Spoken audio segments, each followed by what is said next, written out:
Liberation greetings to all and sundry, my great people of Ambazonia, the brave warriors for freedom and self-determination for the once independent state of the southern Cameroons.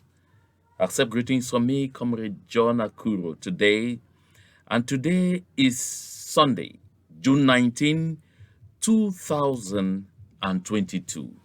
My people, today is going to be a very frank and patriotic talk.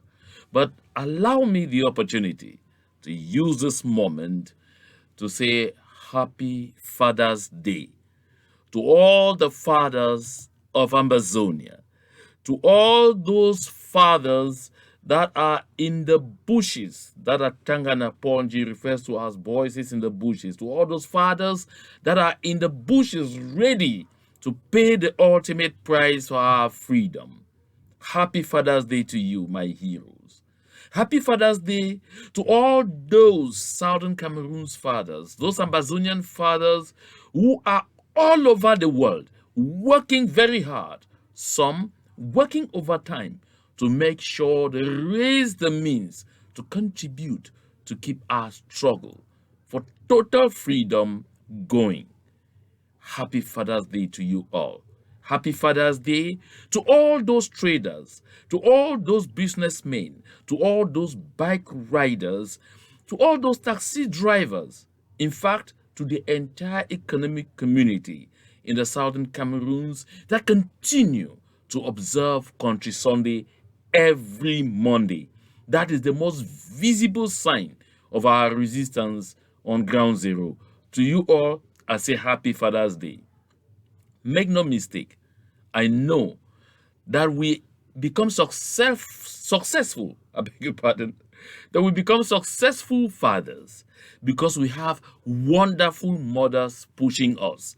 And so, on the occasion of Father's Day, I want to say thank you to you, all the mothers who have been putting in your all to make us successful fathers, to make us respectable fathers, to help us with all our frailties, all our mistakes, because sometimes we actually also come across like babies. But our wives, the mothers, you do everything to guide us towards a path of success. We want to give you great thanks on this day and invite you to join us, of course, in celebrating, let me say celebrate Father's Day. Thank you all. And now I want to use this opportunity to say to the people of Ambazonia, of Southern Cameroons, and particularly to those who are still getting misguided to think that it is possible for us to ever have something, anything at all, to do with La République du Cameroun. To note that the Beti clan, the Beti people, have for a long time been preparing for secession. They had long seceded from La République du Cameroun. I mean, practically. I'm not talking from the so-called Federal Republic of Cameroon. They had, for that, it was over a long time ago. But the Beti clan, with the advent of Paul Biya, had been preparing for a long time. And in the course of this discussion, I will show you how, practically. So when you sit and they lure you and you get stupid and you go following behind them like sheep and calling yourself a patriot, I don't know whether the patriotism you are referring to is to the Beti tribe or the Beti country, the Beti state that will soon emerge, or to La République du Cameroun, or to Southern Cameroons. Because you must be lost. And today I want to make you to realize that you are so deep in the woods that you need to start finding your way back home. Because some of you even do it out of ignorance. Some of you do it out of deceit. And so I want to take the opportunity of this broadcast today to open your eyes. If you doubt it, I refer you to Professor Joseph Owona, who is today a member of the Constitutional Council. He said this in 1993 during the Tripartite Conference. He said, if because he referred to us at the time as Anglophones. He said, if Anglophones keep insisting on a return to federalism, and you hear the year is 1993. This is to tell you all, anyone listening, that it's a long time that we have tried to find pacific means to live with these people of La République du Cameroun, but it did not work. Professor Wona said, if Anglophones keep insisting on a return to the 1961 Federation, they will cut off and create a Betty state. Of course, in the course of this program, I will give you the delimitation of that Betty state. So therefore, listen very attentively and make no mistake. And for all of you, or to all of you, who still sit and think that these people can ever be our brothers and our sisters, they show us by their acts. And within the framework of this discussion, you are going to listen.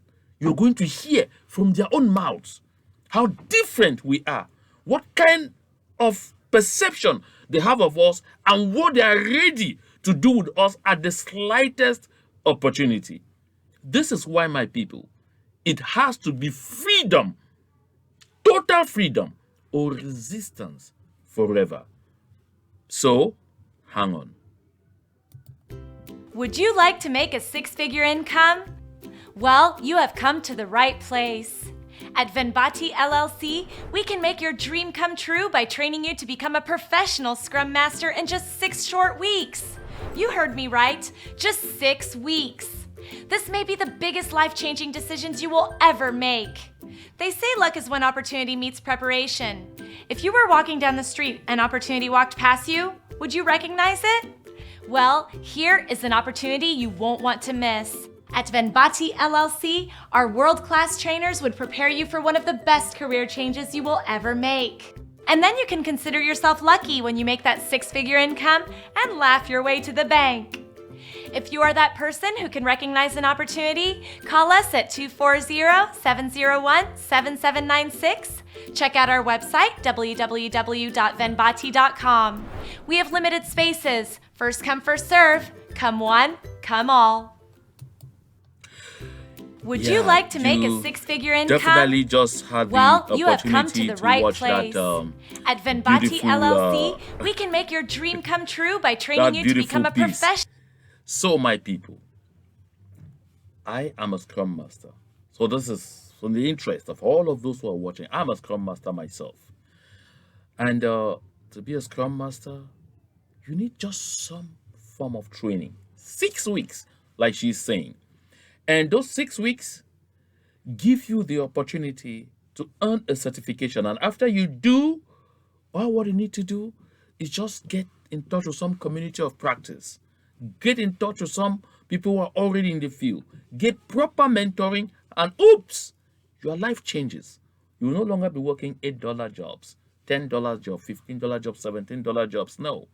I have some people who've come to me and they say, but Mr. Akuro, you've not been here for long, but I said, oh, no, wait. It's because I had the right advice. As soon as I landed in the United States of America, I met Mr. Wara Emmanuel of Trinitech Consulting. Of course, we will have the opportunity to talk about Trinitech, where I learned systems administration. That's why I came face to face with the IT world. And of course, eventually I moved to Scrum and stop. It's life-changing. All what you need to do is be able to, if you have a degree and you are able to manage, to do management, all you need to come inside here, no formulas, no figures, no calculations here and there. All what you need to do is settle down, learn the trade, pick up the certification, and then you are able to join a cast of people who realize their American dream within a very short period of time. Therefore, always seize the opportunity while there is this time, while there is really still time. The 6-figure talk is real because I have experienced it, and that's why I can talk about it. So that said, my people, let us get back to the situation in the southern Cameroons. And like I said, the issues we have to talk about today are just so many and very important. You know, we always see in our communities that when someone settles down, plans your demise, works to destroy you, and then makes sure that they finally succeed in killing you, what do? They become the first persons at the funeral. When they get to the funeral, some other thing happens. They become the ones that mourn. I mean, mourn more than every other person inside there. They will call you all sorts of wonderful names. Oh, this person was my all and all. Oh, this person, could lay his life for me. I don't know why death is so wicked. Why would death go only for the people who can really change things and things like that?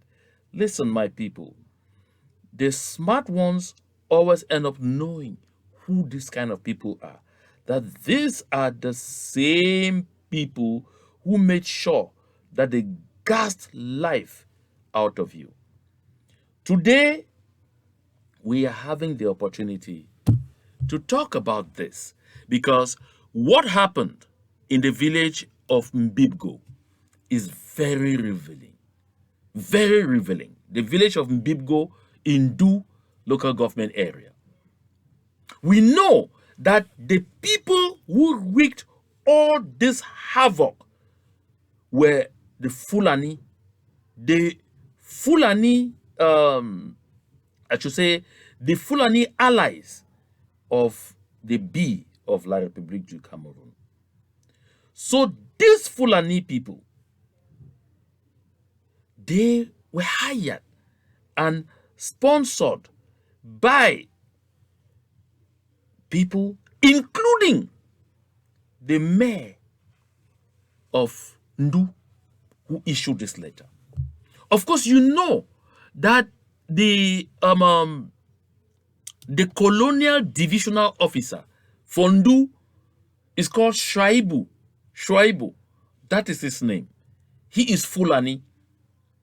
And that is why you see that they have used Fulani to good effect in the entire area. The mayor who signs this release, saying some armed bandits, shockingly enough, he did not say ambas. He didn't. He couldn't. Because he knows the truth. These same Fulanis who were hired and used by La République du Cameroun's thugs to go and do what they did in Gabu on a February 14. These same Fulanis were brought in by Ngala Gerard. Ngala Gerard, this mayor who signed this letter, this mayor who signed this release, condemning, crying that some bandits who came from nowhere and took away the lives of people in the community.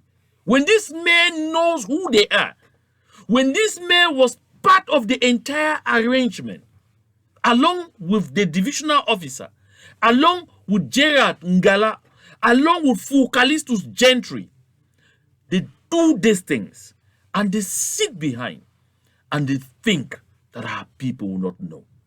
And when they did it, the plan was to come out and say it was done by Ambas. That it was done by our freedom fighters, by our volunteer freedom fighters. But when it became overwhelming because the local people spotted who did it, and because the entire population came out spontaneously to protest this, the mayor now comes out and pretends to play the victim. Like, oh, we are all touched, we are all overwhelmed.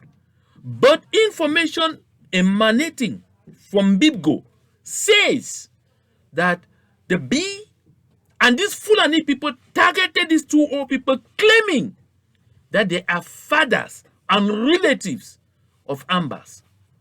Reason why they had to come and plunge on them, take them out as they did. It was targeted. There was no mistake that they did in doing what they did because they came for them specifically. And these were Fulanis. They were carefully followed behind by the B.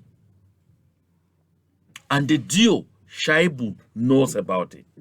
And the mayor was part of the plan. And today, because he wants to exculpate himself from this whole thing, he comes and issues this kind of release, this kind of ridiculous release, which sounds to me at the end of the day more like adding insult to injury, because he noticed that the people of Ndu have noticed, have realized, know who did it, and they have stood up to say enough is enough. And they know the strength of people power. They saw the thousands of them that thronged the streets of Ndu to say enough is enough.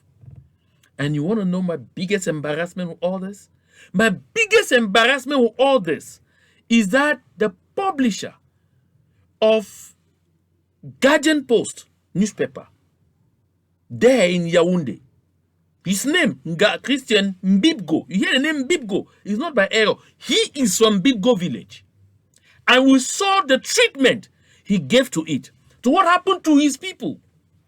And he gave that kind of very, shabby treatment to a situation happening to his own people because of a few coins, a few francs from Atanga Ponji, to silence him. And because it was not possible for him to say it was Amber.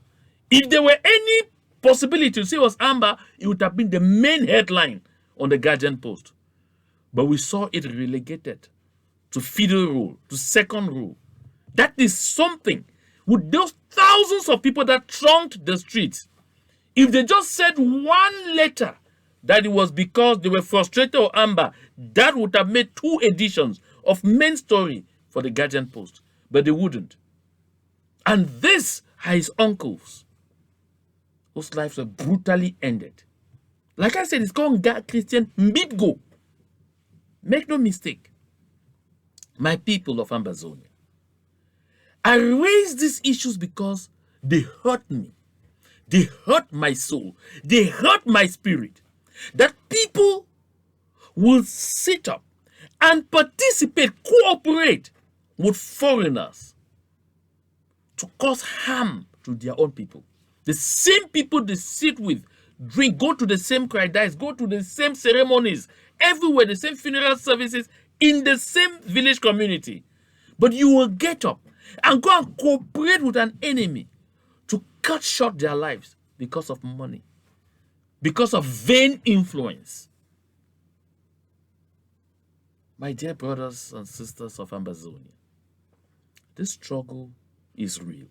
Freedom is sweet. Let nobody ever tell you a lie. And that is why until tomorrow, I will continue to doff my heart to all these people who came out in the population of Ndutam Accra to say enough of this nonsense. To say we will not take it. You can see them here in total spontaneity. You can see them here in morning mode. You can see them here genuinely aggrieved with all of what has happened in that community. This is why, from the blues, we find a man issuing a press release. La République du Cameroun's colonial administrators and appointed mayors, appointed MPs, appointed senators have never bothered to issue a press release when something happened to people, even in good numbers. But in this case, you find someone calling himself mayor of Ndu when nobody in Ndu elected him, issuing a press release and pretending to be a victim. This is a reason, my dear people of Ambazonia, why we have to continue to be determined, why we have to stay resilient in this movement for freedom. You see, I bring these things here, I raise these discussions here because it is important for us to know that by day and by night, we play against ourselves for La République du Cameroun. They manipulate us, manipulate you, turn people's minds and make you think that there is some great thing they can give you when you betray your people. But stop. Those who are already at the top, they're claiming that they'll be the ones who take that great thing from Yaoundé and give you. They have not given them. Listen, this is a talk I had with a young man once in Bafut who told me he was in touch with Fru Jonathan Medingni and Callistus Fu Gentry, that they had reached out to him and asked him to drop his toy. Yeah, throw your stick. Come, we will create you an offshore account abroad and put $200,000 there. Locate other people and bring along with you. We will do the same thing with them. Get people and then let us get all of you. Let's forget about this whole thing. We will get you enough money to take care of yourselves. Let's leave this whole thing, that struggle. Listen, Paul Biya is ready to make conditions better. And this young man reached out to me. Imagine. I was even most offended that he reached out to me to want to recruit me to be one of those diasporan leaders who should be part of this scheme to collect $200,000 in an offshore account and let the wishes and aspirations of the people of Ambazonia be frightened away. But I decided not to be angry. I told myself this gentleman needs education because where he is now, he's on his way into the grave. But of course, I'm sad today to say he's no more. Because those people, Fu Jonathan Medingni and Fu Callistus Gentry, were setting him a trap. And I warned him. And I told him, if you don't discontinue this conversation with these people, your grave is already being dug for you. Of course, it didn't take 3 months. Because I told him you will never see that money. They themselves, they have not had those positions and all that work from that same Republique du Cameroun that they are promising you. Why are you trying to take a promise from someone who doesn't have what he wants to give you? That's how they told some of our people. Oh, you see, you become minister of this, you become minister of that. They themselves, through Jonathan, has been struggling to be minister for many years. For all his years that I know him, since 2002. He hasn't been just yet. And he promises you that position when he himself doesn't have it. Fu Callistus Gentry has been Secretary of State forever. And he tells you, you will become a cabinet minister. You become a director general if you let this thing. He himself is looking for that position. Cannot have it. And you fall for it. You believe that somebody will give you what he doesn't have. This is delusion. Delusion. And that is what leads a lot of people in our communities to go about operating this way, trying to turn against our own very aspirations. This is why I always bring these things for us to talk about them here. La République du Cameroun does not think about us in any favorable state. No, forget about it. They don't. In La République du Cameroun, they think about themselves. And they see us as slaves. Today, in the United States of America, they are celebrating or observing a day called Juneteenth. It is in recognition of a sad event of the past where people were not treated properly. Why these things are happening here? Where people even sit down to say, no, honestly, we didn't behave well. We are there wanting to submit ourselves to people who will never even recognize that we did not behave well. If today that they are doing it to our people on a daily basis, there are people over in La République du Cameroun who have not seen them come out on the streets to protest that don't do this to our brothers. You are dreaming. You are dreaming, my people of Ambazonia. You are dreaming, my people of the Southern Cameroons. Please take it from me. We have no future with La République du Cameroun. Stop it. Don't even think about it. They see us as slaves. They see us as subhumans. They see us only as people whose land and resources they need. Nothing short of that. Someday, when I will declassify conversations I had with people who are cabinet ministers, who were cabinet ministers in La République du Cameroun from Southern Cameroon's extraction, and I tell you the frustrations they express every day, they weep more than you and I. They are more tortured than you and I. But I don't know what kind of exoteric arrangements a lot of them are in with the Paul Biya administration that they will cry in their parlors, cry in their bedrooms. But when they stop outside, they tell you that Paul Biya is the way, the truth, and the life. Listen, my people. Make no mistake. Don't mind some of those convoys of cars they come and move in. They are in tears on a daily basis. That's why I tell you every day, they are prisoners that need to be released.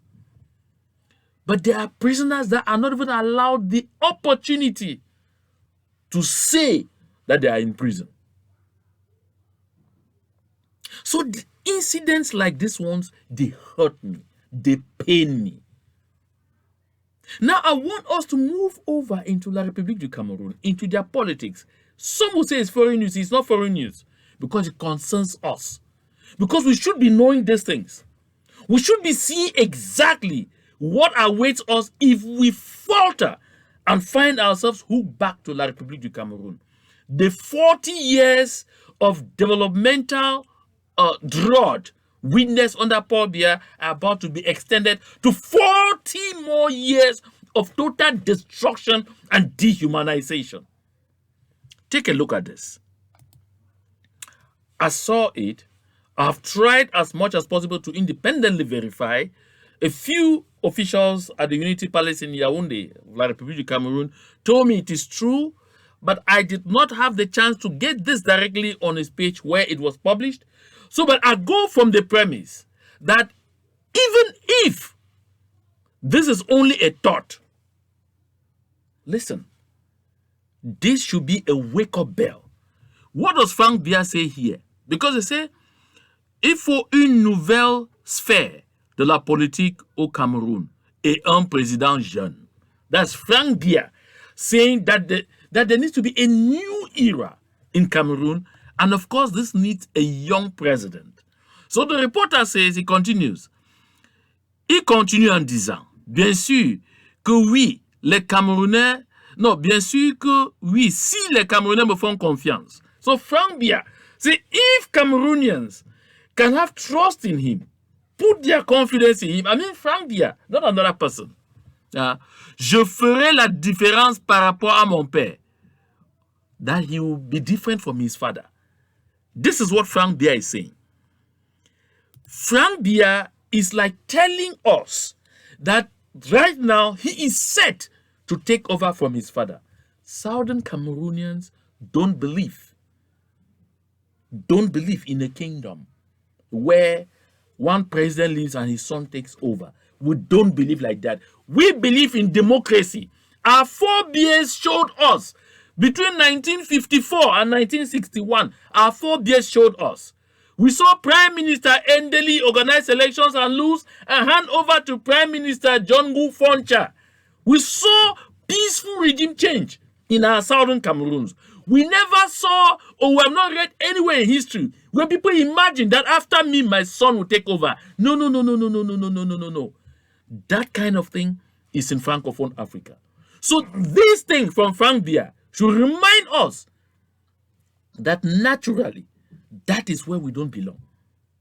So for those who have been dreaming that, oh, maybe something, no. They say in French that plus ça change, plus ça reste la même chose. Meaning, the more it changes, the more it remains the same. The same. That is more of the same. And then when Frank Biya, whose father is still alive, says, I will be different from my father. He says this, je ferai la différence par rapport à mon père. And then he goes on. On ne paiera plus l'eau parce qu'il y a assez d'eau dans notre pays à ma connaissance. On ne paiera plus l'électricité aussi. L'école primaire, secondaire et universitaire avec les bourses d'études pour les meilleurs étudiants seront gratuites. On ne parlera plus de l'APE.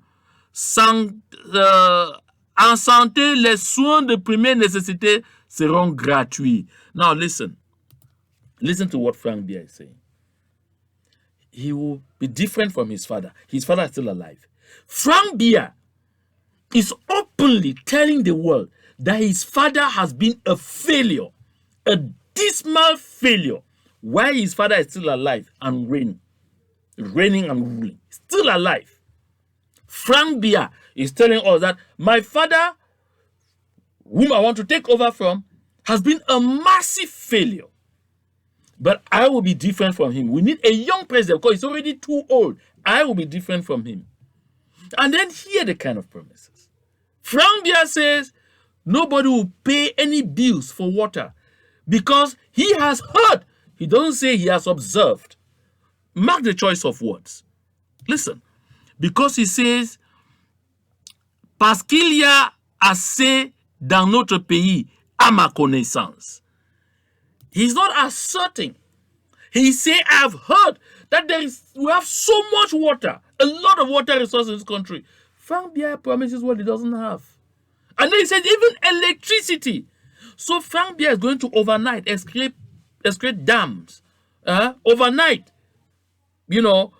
pump out electricity from the blues and give it free of charge. Listen, my people of Ambazonia. There is something that continues in that thing that I want to read all the way to the end. And then he says, primary school education will be free of charge. Of course, his father alone said it will be free, and it has never been free. Secondary school education will be free of charge, the same song that you've heard. And then university. He said university will go from being paid now to free of charge, and he will even grant scholarships to meriting people. I'm almost dying of laughter, choking. I want to laugh it out. And he says there will be no PTAs. Nobody ever hear again about PTA anywhere. And to the best of my knowledge, La République du Cameroun only creates political schools, and the communities are left with having to construct them. Left with having to even hire teachers paid by the PTA for them. I want to make a statement which is not, I've not had the time to carry out statistics, but from my personal experience of visiting the entire triangle of La République du Cameroun, I want to state that in rural areas, at least 70 to 80% of the schools are constructed by the PTAs. In almost 90% of the schools, there are teachers paid by the PTA because you don't have teachers for those courses. Even the universities that you heard recently, that Port Biya created university in Ebolova, created in Betwa, and created in Garwa. They will pick up some structures that are already existing and claim that is the university place and get a site. It will be there forever. The only place they are likely to construct is Ebolova. Now the elite and all the so-called elite and everyone, the community, will start coming together to donate buildings, to donate structures.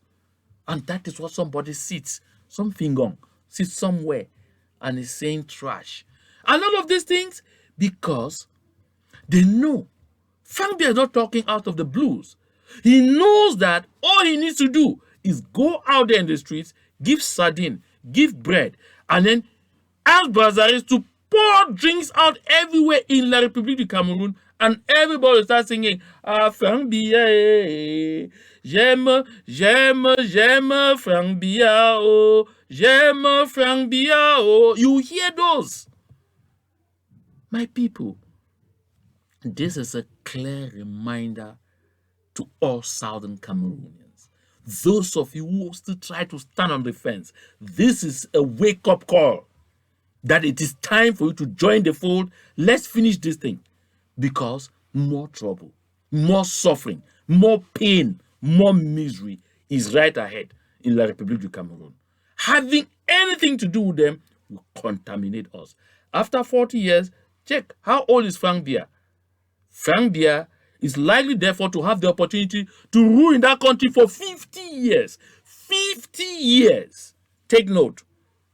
And always select what you are bargaining for. And listen again.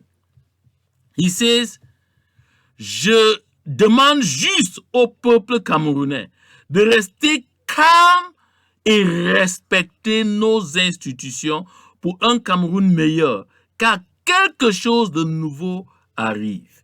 Now, when Frank Biya says, I am urging, calling on Cameroonians to just be calm and respect our Republican institutions because something new is coming.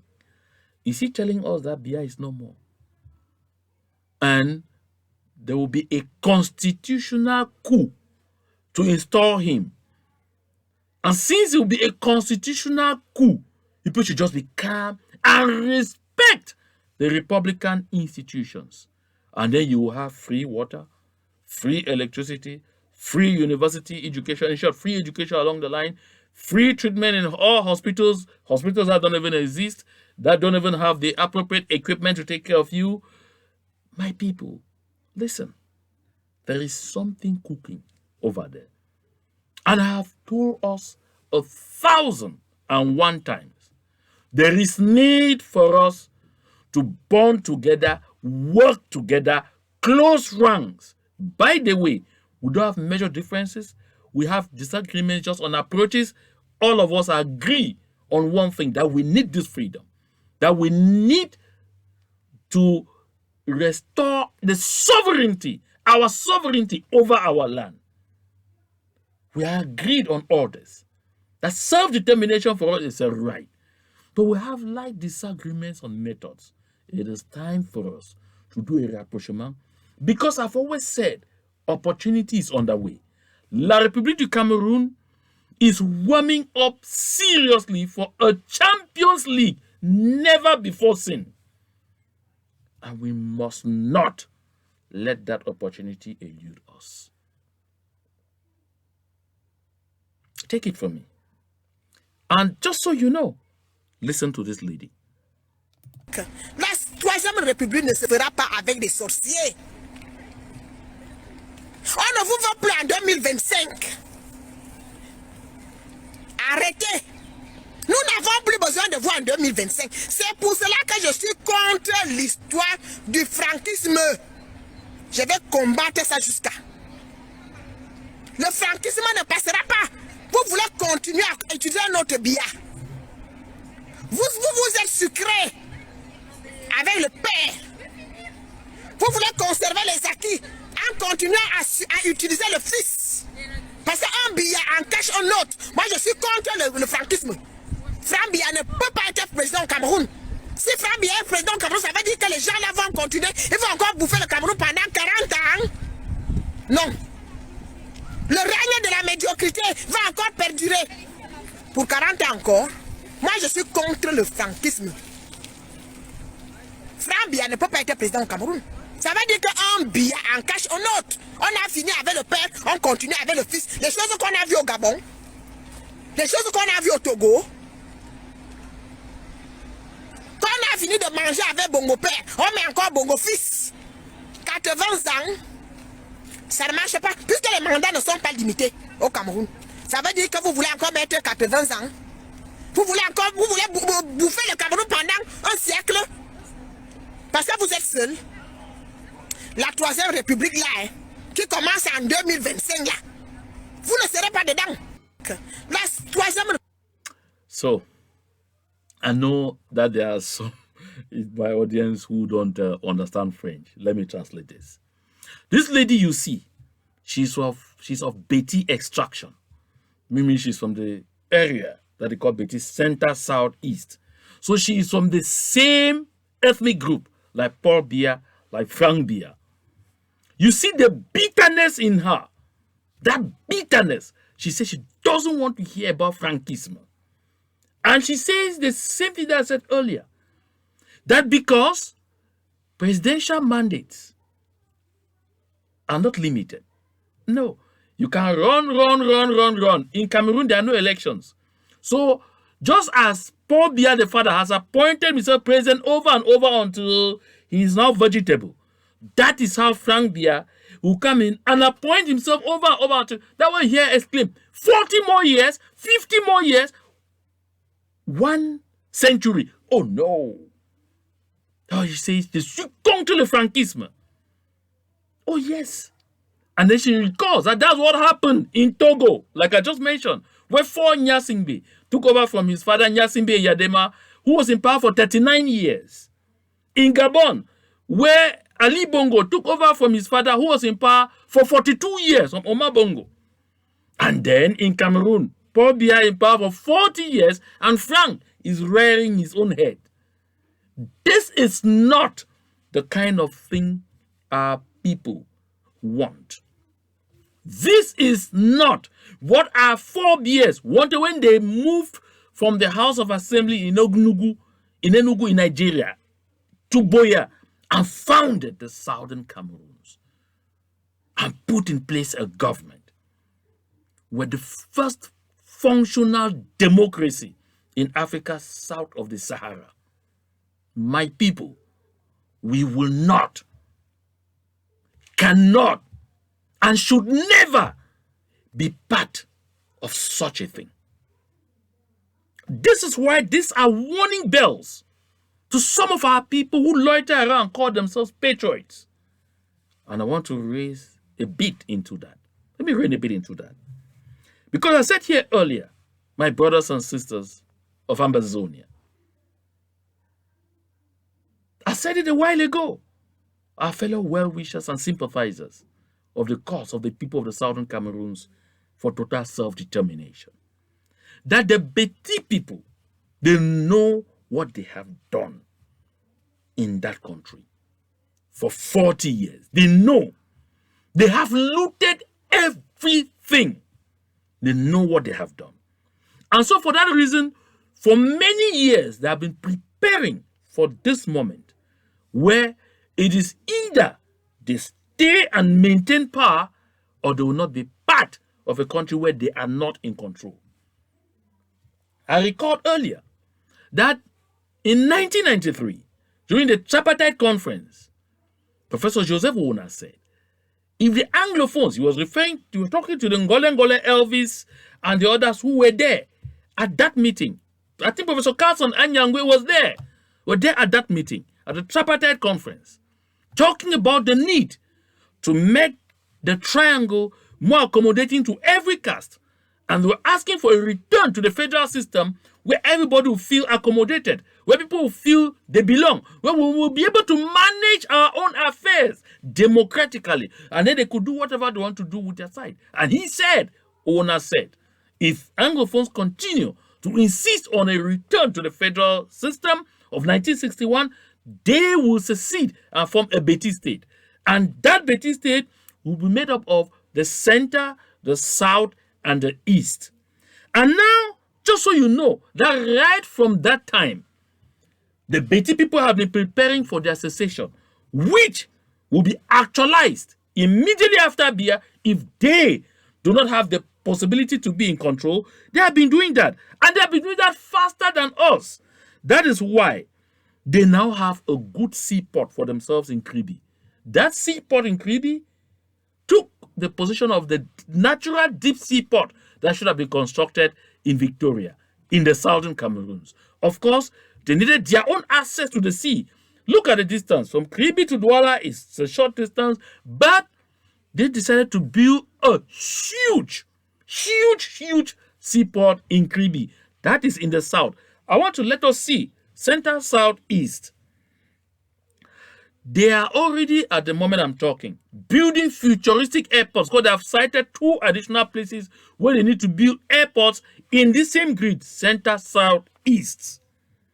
They have at least 4 electricity generating plants that are being constructed in that same grid. Listen, when they said the Cameroon, the Grand Chantier or the Grand Réalisation or the Grandes Ambitions, all the big projects, what they call the projets structurants, were located only in the center southeast. Of course, I've been to Lompanga, where they spent over 500 billion to construct a retention dam. I was in Makin, where they spent over 60 billion to build a dam that will produce just 10 megawatts of energy. I mean 10. Not up to 30, 10. They will tell you that it's 30, no. 10 megawatts of energy. I wonder if at this point it's even producing 5. But that's in Makin. Makin is in the center. Then They built another one in Memvele. Of course, I was also in Memvele. Where they built another one expected to bring in over 200 megawatts of energy. These are the big projects, talking energy, that have been constructed by BIA, even if they are not yet bringing the foods that are required, but they are all located in the southern grid. Center, south, east. Lompanga is in the east. Mekin is in the center. Memvele is in the south. Hello? Am I talking? Okay. They have done this and they are continuing. Because in some Bengue, all of us in Grand Eweng, all of them, that are earmarked in the same grid.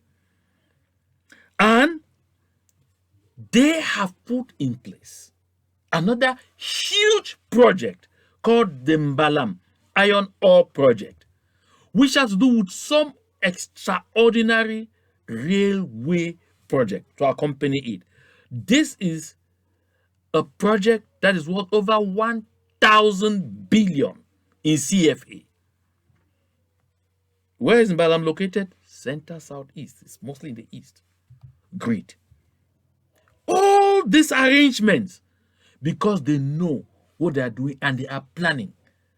They have put themselves in all the juicy positions wherever there is money. Money. Where somebody has to control money, it must be a BT person. Check. The entire administration, wherever they place somebody from Southern Cameroon, there will be a counterweight.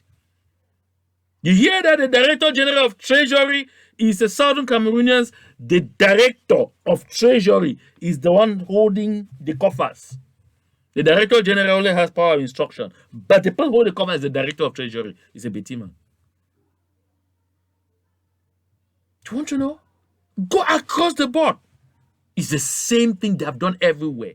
Today, you see even some of the Francophones are lamenting that the Prime Minister was already reading newspapers half of the day of his time at the office here in the Star Building. But now, he's likely going to start reading newspapers 100% of the time. Because even the power to appoint directors general of some companies that was given to the Prime Minister's office has been withdrawn by Ferdinand Gongo on the high instructions of the head of state. So, John Gute, where he is seated, he is worse than a director in a ministry. Because that director may even have power to instruct people left and right. John Gute has the power now to instruct nobody. Nothing. Of course, that is the fate reserved to people who don't listen. So the Betty people turn all the higher institutions of learning that lead into jobs into the public service. All they confiscated all of them. Enam, Emia, École des Postes, École Normale, all of them. When you look at the list of admission, 90% are from there. And you can't make a noise. Oh, you do. That is not all.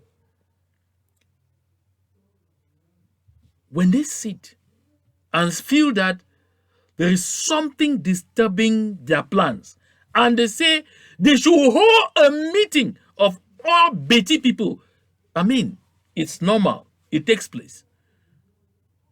Late Christian Cardinal Toomey spent 2 years begging for permission to organize an all-Anglophone conference on our territory.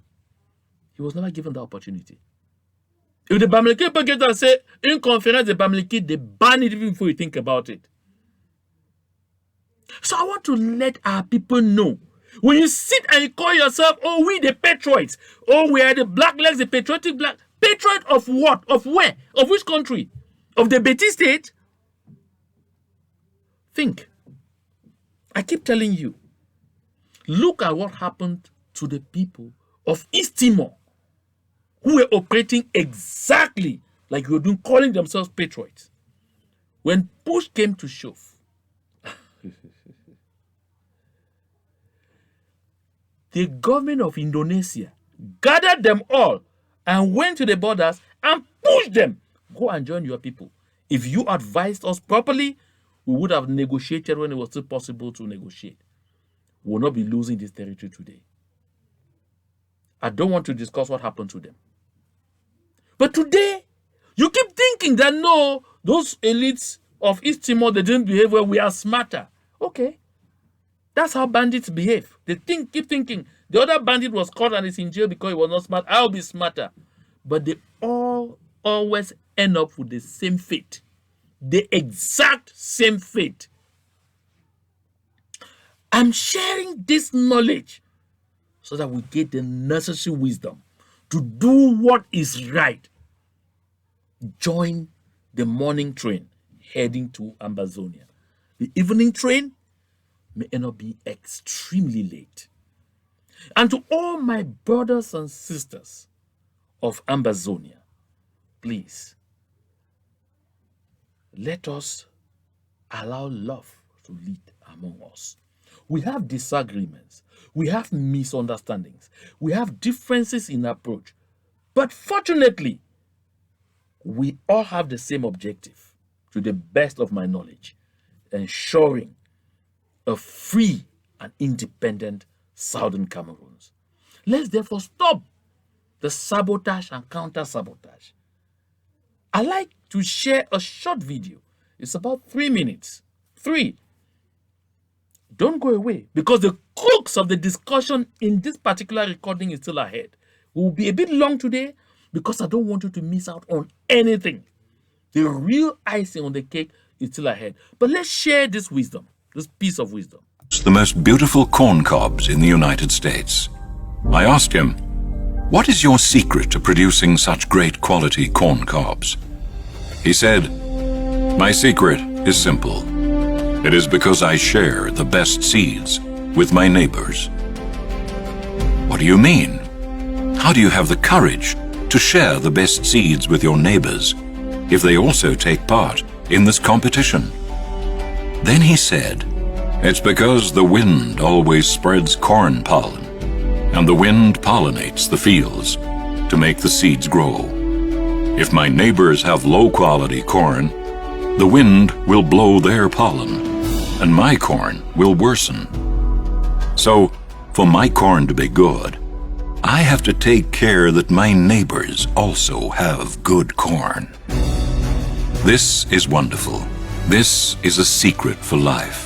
We will only be able to experience the best if the people around us also receive the best.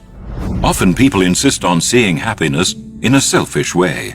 They want to be happy, but they don't care about the happiness of those around them. They don't even care about the well-being of their children, their wives, their friends. They look at their friends at work as competitors and try by all means to stand out from the rest, at any cost, even harming those around them. They don't realize when they do that, they will always reap less than they were supposed to. When the wind of life blows, it will always blow poorer in the lives of those who are selfish. We're living in a time when everyone is divided, thinking only about themselves. But I would like to extend a wish to you. May you share the best seeds with those around you, because the Word of God says, "How good and how pleasant it is for brethren to dwell together in unity." So this was just a short lesson to our people of Ambazonia. We all have the same objective. We all have the same project before us. And that project before us is a freedom of our land. Is to hand freedom to our people. Is to hand freedom to Southern Cameroonians, both those living and generations of Southern Cameroonians to come. My people, in our various approaches here and there, we may have knowledge that others don't have. We may have resources that others don't have, especially to those of you who are in the various camps on Ground Zero. Sharing will make each and every group protective of the other. Like the good pollen that will leave from the farms of neighbors to the farm of this farmer who decides to share the good seeds with them to avoid a situation where bad pollen comes and corrupts his produce. That is how, if you live in good relations with all those who are around you, if there's something going on in one camp, in Gokotunjia, they will notify you in Bui that trouble is coming. It's happening in Bui, they will notify you in Donga Mantung that something is coming. They will notify you in Boyo, in Momo, in Dian, in Kupengwanenguba, in Meme, and everywhere. My people of Ambazonia, where there is collaboration, where there is effective love and focus on what we want, there will be competition among us, but it will be productive competition.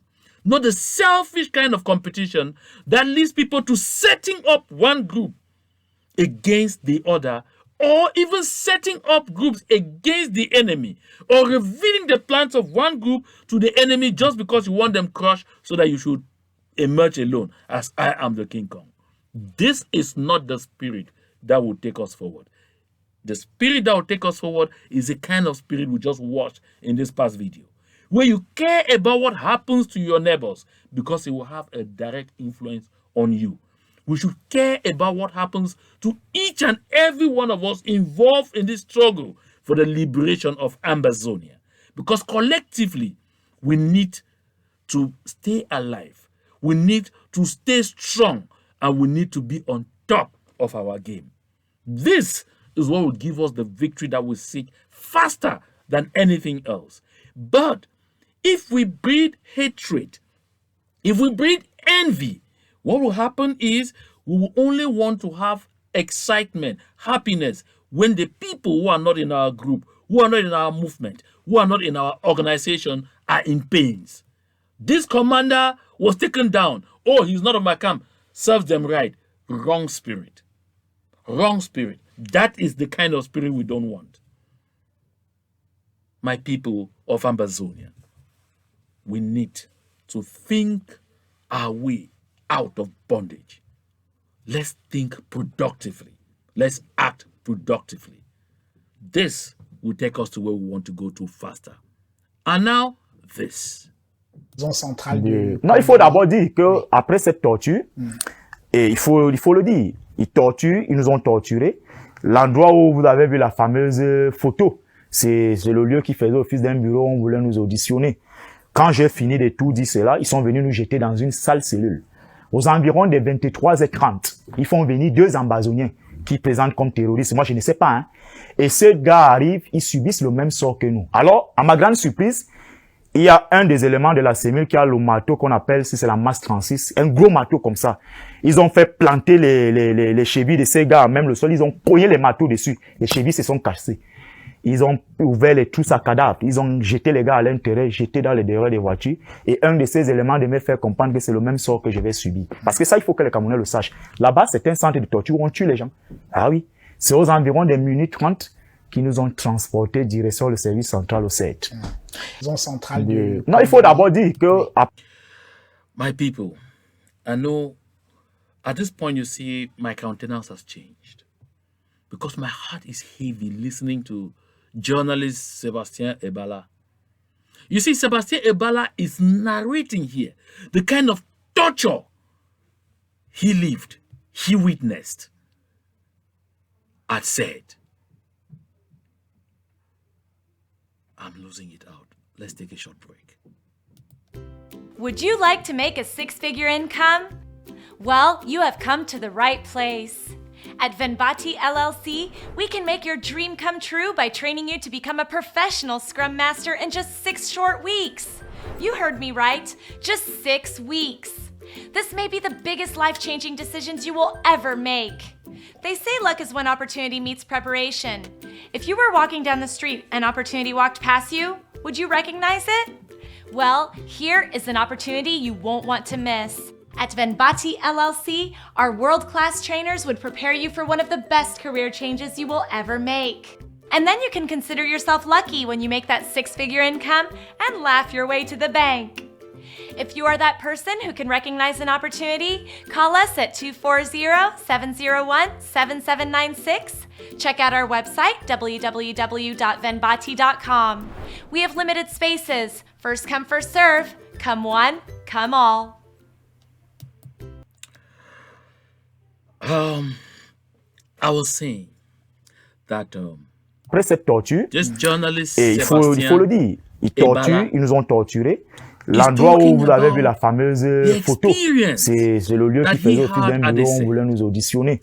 And Quand he j'ai fini de says tout dire cela, he ils sont venus nous received jeter dans une the salle form of cellule. torture Aux he would environs never des wish even to 23h30, his ils font venir 2 Ambazoniens And qui présentent comme Sébastien terroristes. Moi, je ne sais pas. Hein. says, Et ces gars arrivent, ils subissent le while même he had sort que nous. undergone Alors, à ma all grande this surprise, torture, to a certain point, late in the night, they brought 2 Ambazonians, whom they described as terrorists, but he doesn't know whether they were or they were not.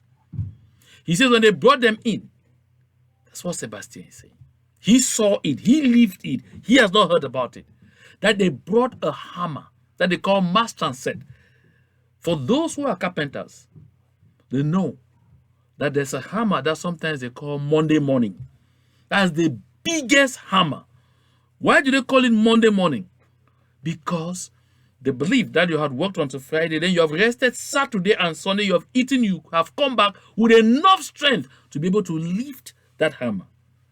Sebastien Ebala says it's that kind of hammer that they took and kept our compatriots, the southern Cameroonians, put their heel on something and smashed this hammer on them, and the legs got cut off. And that's for the 2 of them.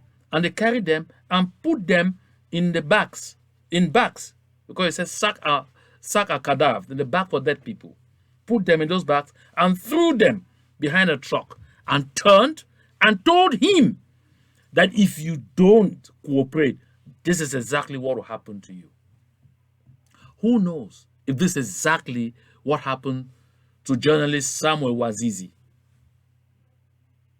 I lost it out earlier because I can't believe my eyes. We have heard about this. Some have gone in. We have seen the kind of torture that they've had. They've come out and talked about it. But no one has taken them serious because these are Ambazonians talking, these are Southern Cameroonians talking, they can be exaggerating. But this is a citizen of La République du Cameroun, a journalist for that matter, telling you what happened, telling you what he saw with his eyes, reminding all and sundry how different we are. They did not do that to him. They did not do that to the other Francophones, the other citizens of La République who were with him. But they brought the Ambazonians. They didn't even give them the chance to be alive for a few minutes. They did that to them. This should inform us that you don't know the number. And we have heard stories before of trucks moving towards a Soir, the road leading towards Soir after Omnisport, where they get to that cemetery there and they see the dog mass grave. We have seen videos like that. People said they were fairy tales. But from what Ebale Sebastien is saying now, can someone say this again? Where are the 16 bike riders that got missing among the 40 who were being taken? Who were taken in Dop when they were on their way to Oku to intend theirs? Who knows where they are? They must have already have gone through the same fate. And they tell us, oh, Wazizi up had gone down. This is Sebastien Ebale, a citizen of La République du Cameroun, reporting. Ngole Ngole Elvis, have you heard this? Ufi Chinje Melo, have you heard this? Regina Mundi, are you hearing? Have you watched? Paul Tazon, have you heard this?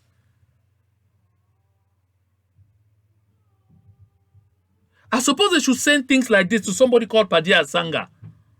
Let him watch this. All of them who sit and call themselves patriots. I don't know patriots of which country they are. This is what is happening to your brothers. I hope to hear you people come out and show the rage that you normally show in these kind of circumstances. This is ridiculous. I can't believe this. But my people, when I say I can't believe, it's not like I've not always known that they do this. but it's because the way it has been presented in a very graphic manner should touch even the heart of the most wicked person. Dr. Munzu, when you move around, run your mouth. That federalism, have you heard this? Listen to it. All of you who call yourselves elite, call yourselves patriots, who want to mislead our people back into a murderous union, have you watched? Pay attention to this. Go back to your consciences. It hurts me because some people in our movement pretend they don't know certain things. But they do know. When it suits them, it's right. When it doesn't suit them, they use it against you. I like to say this. In 2018, when comrades Sisi Kudilios Ayuktabe, Tasang Wilfred Fambang, Ndoche Fidelis, Eyambe Elias, all of them, when they were carted from Nera Hotel and disappeared, I had intelligence from Yaoundé that they were planning to do to them exactly what Sebastien Ebale described that they did to our brothers before his very eyes. I had that information. I reached out to Chris Anu. We had an exchange with Chris Anu. And we agreed that with this kind of information, we needed to do something. And the informers on the presidency said, if nothing is done, that evil that is going to happen to them can happen as early as this night. I was seated by Batasang's wife, and I turned around and I told her, this is what they have said. We are faced with this, we have to do what we have to do. And I talked with Chris Anu, and Chris Anu was charged with reaching out to the family members of those people who were in there whose numbers I did not have. And I had to reach out to those whose numbers I had to let the family members know that the audio you are about to hear from John Barakuro announcing that these people have been killed is a decoy, because we want to halt an evil that's about to happen to them. We want the world to start asking questions immediately so that they must pause. They must not carry out that evil. And of course, we made those calls. Batasang's wife was seated by me. For those of you who have gone out there talking trash and say, oh, Zakuro is a liar because he lied that day, Batasang's wife could have been seated by me. And I'm anxious, happy to come to the air and announce that her husband had been killed. But I'm surprised that with time, when some started spinning and saying trash, even those with whom we discussed and came to agreement, we needed to do this to save the lives of our brothers, stayed mute because it suited their purpose, that they should use it to deride John Barakuro, to call him names, to call him an agent of La Republique. But trust me, if you go back down memory's lane, 48 hours after that audio that I made, announcing that they were killed, what happened? We heard Issa Chiruma come out, and for the first time, the Cameroon government admitted that they had them. But previously, there was a kind of game, nobody claimed, they all claimed nobody knew where they were. My people, we are in a deadly situation. And when you are in this kind of situation, caught up, you do what you have to do to save lives when you can. You can call me the names today. Call me whatever name. I don't care. As long as I did attain the objective that needed to be attained. When you listen to harrowing stories like this ones, and then you find some people taking delight in staging drama, in joking, when we are in pains, it hurts me, my people. Ambazonia, Southern Cameroonians, wake up. Wake up. Don't stand on the fence. In this matter, it is not either or. No. In this matter, there is no they again. It is us, Southern Cameroonians, as one unit that have to stand up continually until we set our people free. That is what we must do. That is our sacred duty. Listen, I promised in my last discussion that we will laugh a bit. Let's begin the painful laughter. Watch this.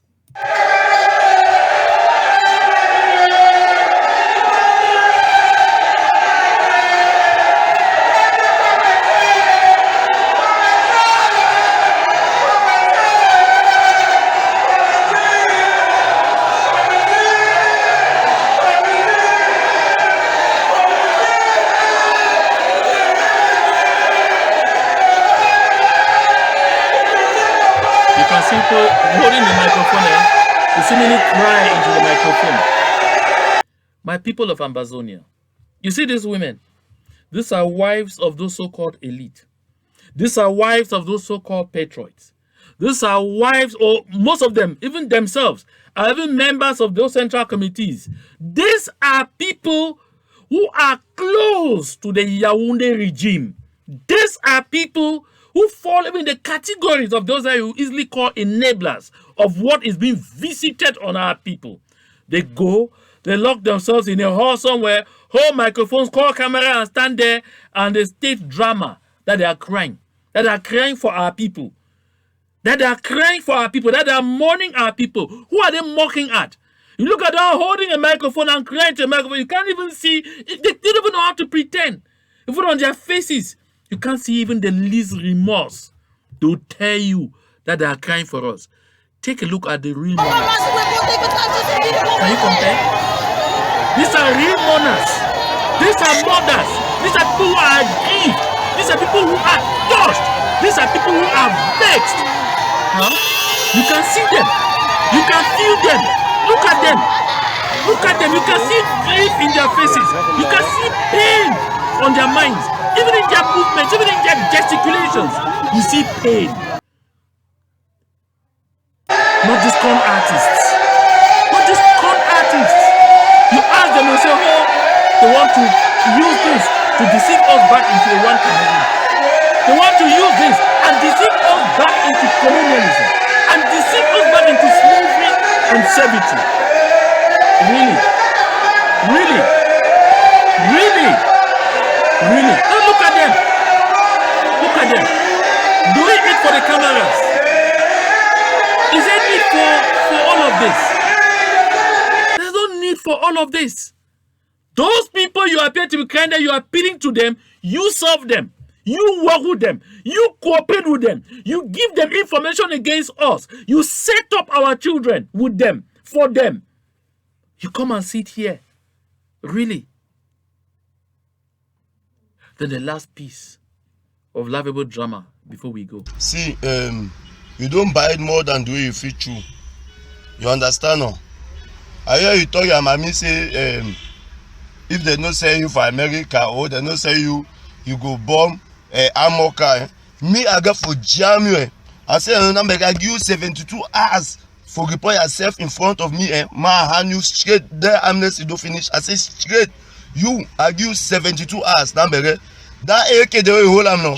You say I would use them, do them for your skin. As I give you 72 hours. You stay from my house. Can someone inform me whether long this I go be close the city from my house now. As I give you 72 hours. Because after that 72 hours, you know like what you go happen. I go find you.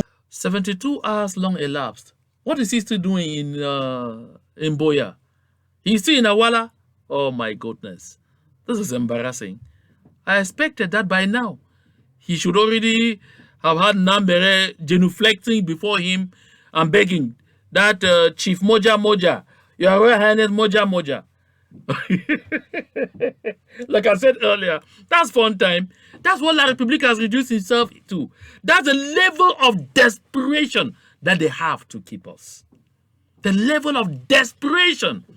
But my people, there is good news. Always good news. I have said on this platform, and I've said it over and over, that Ambazonia, Southern Cameroon, is a land of milk and honey. And they have tried to manipulate us, to divide us by telling some people that, oh, you are of a place called Southwest. You have all the resources. You have petrol. You have timber. You have the sea. You have everything. Those people from the arid Northwest want to come and take all your resources. Wait a minute.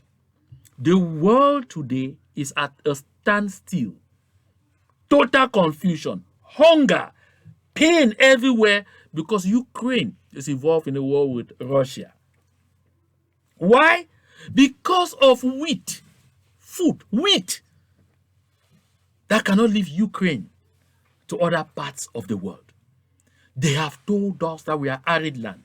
But take a look at this. This is wheat and this is oku. This is wheat being cultivated in oku. You can see the colonial administrators already in the farms and all whatnot trying to stand there.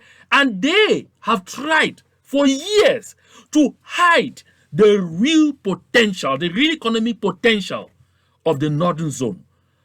Because they told themselves that you should keep telling them lies. They should perpetrate the big lie that southern, the northern zone is an arid zone.